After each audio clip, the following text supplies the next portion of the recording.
Hey everyone, welcome to Beach Investing. I'm your host, Andre Angelkowski. We're here with a guest, Will Burgess. How's it going? I'm doing well, thanks. Good. We are standing in one of Will's investment properties, and Will has just purchased this triplex in East York, Toronto. It is the Toronto lockdown. The world pandemic is on right now, and there's a lot going on and a lot of uncertainty and a lot of fears. A lot of things are happening with very little explanation or reason behind it that we can kind of justify. Yeah.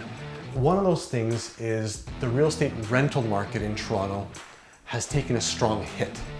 And someone like Will, who's an investor who would come in and want to buy an income property in today's market with real estate values at all-time high, but real estate rental values at a 3 or 4 year low, you really have to come in with some courage or some bravery to kind of say, you know what, I'm going to take the risk to do this because I believe the rental market or the real estate market in total will bounce back, will rebound.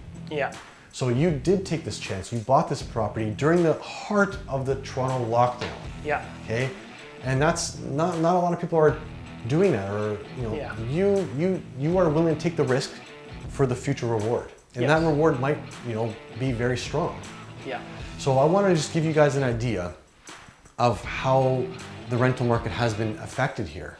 So just as an example, from year to date, the end of 2020 compared to the end of 2019, I wanted to give you a breakdown of major cities, and this is from rentals.ca and national rent rankings from December 2020. Toronto went down this is all for one bedroom units. Toronto went down 19% year over year. Mississauga went down 4.6%. Every area has gone down with some exceptions. Oshawa went up 13.9%. London, which I know you've invested in before, went down 5.4%.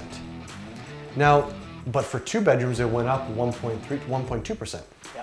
So that's a bigger picture of major cities. I want to talk a little bit more detail about Toronto.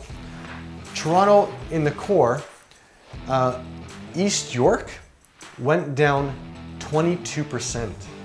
So that's where we are right now, right in East York. Exactly. So Will, knowing that it went down 22%, you got to have some buffer in there. And the beaches went down 15%. Leslieville went down 10%. High Park and Roncesvalles went down 18%. Forest Hill went down 13%. Bedford Park went down 26%.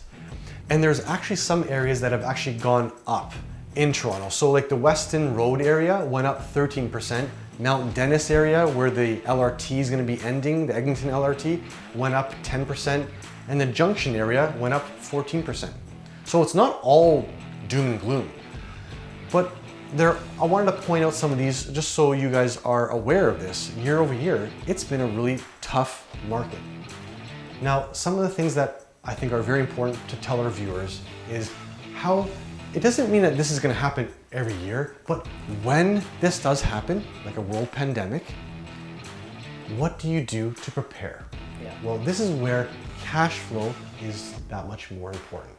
Yeah. If you bought a condo based on speculation that, oh my gosh, it's okay that I'm only negative $300 a month because, but have you seen condo markets? It's skyrocketed. That might be true. But what happens when there is a recession or when there is a world pandemic that we're in right now, where prices have gone down by 20% in rental values? Yeah. That on a $2,000 a month condo, that's $400. Yeah, it's quite substantial. It can be for the cash flow. Well, yeah, if you're already down by $300 and that's an extra $400, that's $700 of negative cash flow. How many of those can you afford? Yeah. Not many. Yeah. The answer is you should never be buying anything that's negative cash flow. You should have a plan right from the beginning. Yes. So, and for a lot of you out there where this is the first downturn you've experienced, well, welcome to your first rodeo. This stuff does happen. Happens in the stock market, happens everywhere, even in real estate. So it's very important that you are prepared. You have the cash reserves. More importantly, like Andre said, that your properties are cash flowing positive from the beginning, because even if things do take a hit, you're taking much less of a hit. So overall, my portfolio is still performing well because every property I've bought has been bought right. So yeah. You've been cash flowing, you've added value. So what I wanted to bring to your attention today was, the rental values have taken a hit in Toronto specifically, and I wanted to point out how important cash flow is. And Toronto, even during this pandemic, which you just bought this property, Yeah. will this property cash flow? Yeah. When everything's done, we're still going to be looking to cash flow anywhere between $500 to $1,500 a month. And that's during COVID numbers. Yeah, Those are the those are discounted COVID rates. numbers. So when things turn around, we're looking at upwards of $3,500. So we'll see how that goes. Right now I'm working with today's values, today's rental rates and all of that. And so long as the numbers still work, and this is not a unicorn. That's the No, thing. Like these properties are out there, so you can find them. So yeah. All right. So thanks for joining us today. Thanks for having me. And all the best with your investing. If you have any questions, you know how to reach me. Talk to you guys soon.